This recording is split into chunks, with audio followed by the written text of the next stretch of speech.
El padre podía decidir si la arrojaba a la calle o la dejaba morir. En cambio, cuando nacía un varón, este era bien acogido por su familia. Era un acontecimiento muy grato. Y este niño recibía 3 nombres: el individual, el de la gente y el de su propia familia, que es su apellido. En cambio, las mujeres solo recibían un nombre, que era el de la gente. A los romanos también se les enseñaba que la familia de la cual eran miembros constituía una verdadera y auténtica unidad familiar, ya que cuyos poderes estaban concentrados en el pater familias, o sea, en la cabeza del hogar, que era el padre. Y solamente él podía comprar o vender, pues solo él era propietario de todo, incluía la dote de la esposa. Cuando una mujer se casaba con mano, sus padres le entregaban en matrimonio y estas pasaban a estar bajo el mando del esposo, o sea, el nuevo pater familias de esta recién casada era su esposo, pero siempre y cuando se casara con mano. La religiosidad en el nombre romano se basaba en la disciplina, ya que estos eran criados para que respeten a su institución, a su familia y a su estado, en las cuales se constituían sus cimientos, por lo que exigían obediencia al padre, fidelidad al marido, fecundidad, aceptación de la ley, respeto a la autoridad, valor hasta el sacrificio en la guerra y firmeza frente a la muerte. Cuando hablamos de educación, en Roma, el padre, el pater familias, él era el encargado de educar a su hijo, de formarlo con disciplina y para que supiera que tiene que irse a la guerra y tiene que tener firmeza frente a la muerte. Las materias eran pocas y sencillas: lectura, escritura, gramática, aritmética e historia. Los romanos conocían una especie de tinta sacada del zumo de ciertas raíces. Con ella mojaban en una punta metálica con la cual componían las palabras sobre tablillas de madera cepillada.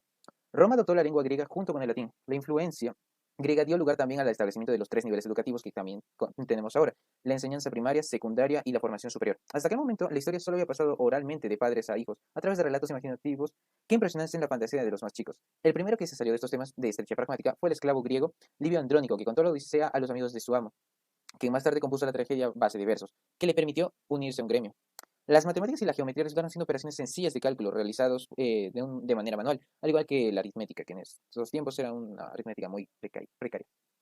La educación física consistía en trabajar en el predio con la azada y el arado, después entregándolos al ejército para fortalecerlos. Por eso tampoco se enseñaba la medicina. Los romanos consideraban que los virus no mataban a los hombres, sino los dioses, que lo consideraban un castigo divino.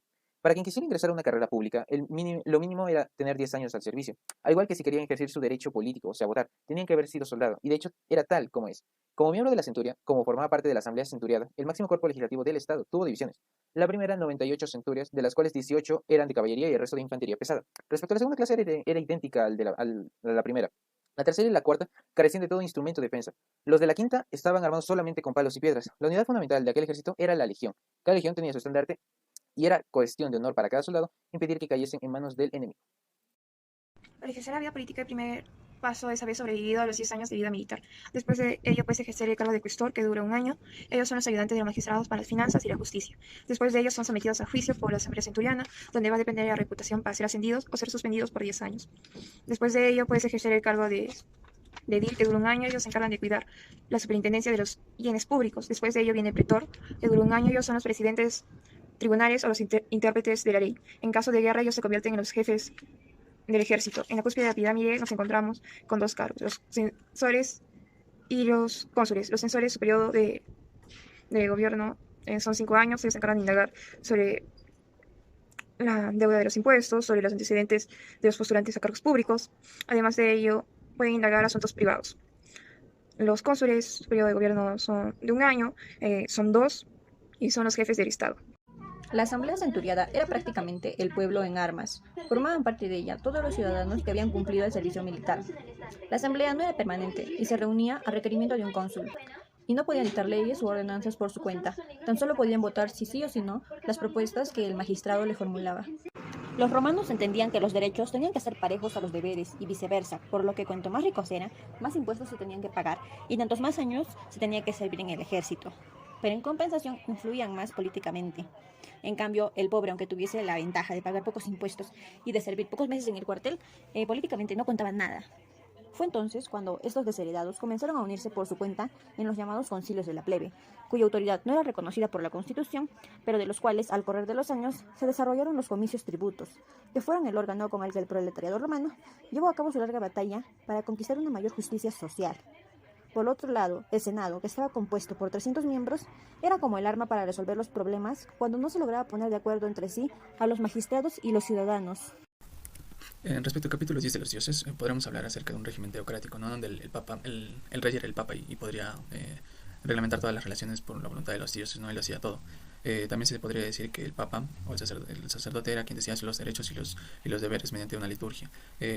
También podríamos decir que hubo un primer efecto que gracias a las 12 tablas se pudo dar, que es separar el derecho civil de lo divino y desvincular así las relaciones entre los ciudadanos y de la voluble voluntad de los dioses, ¿no? Gracias se creó también lo que es la Escuela de Abogados, ¿no? Que proporcionaron principios básicos de toda la legislación de Roma. También el Colegio Supremo, el colegio que era Supremo Pontífice, ¿no? Que eran como funcionarios del Estado.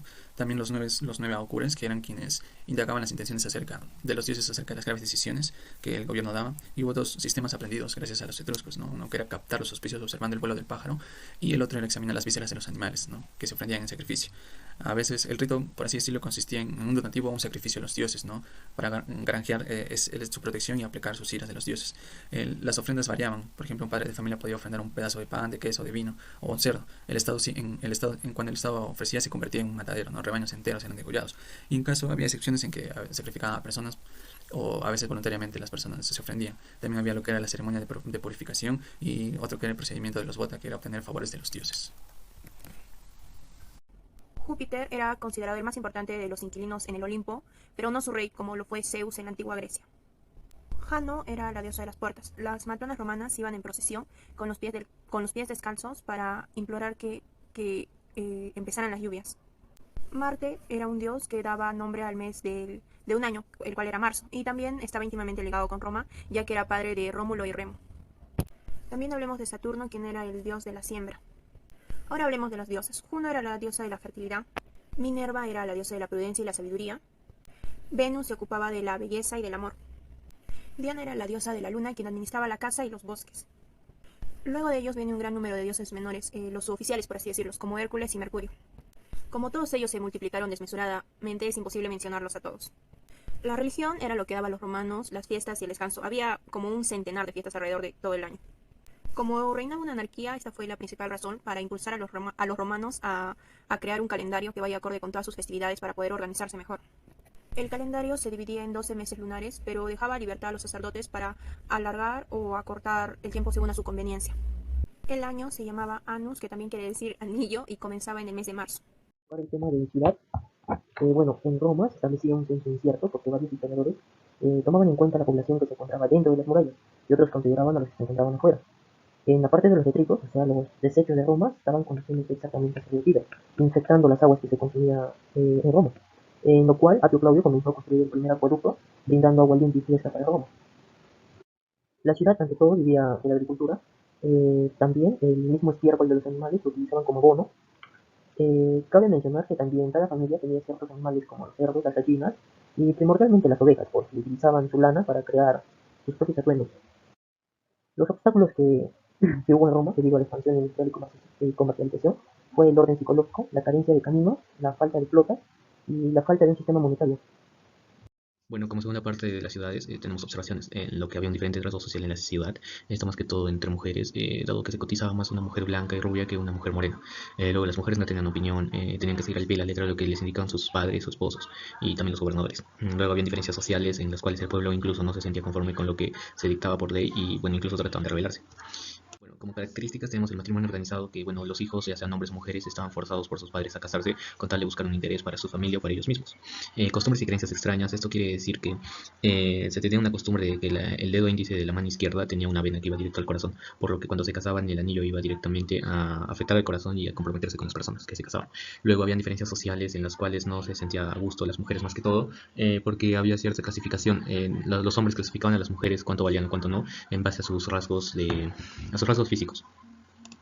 Conclusiones. La educación en Roma se basó en la fidelidad a sus instituciones, familias y Estado, aceptación de la ley, respeto a la autoridad y valor hacia el sacrificio en la guerra y firmeza frente a la muerte.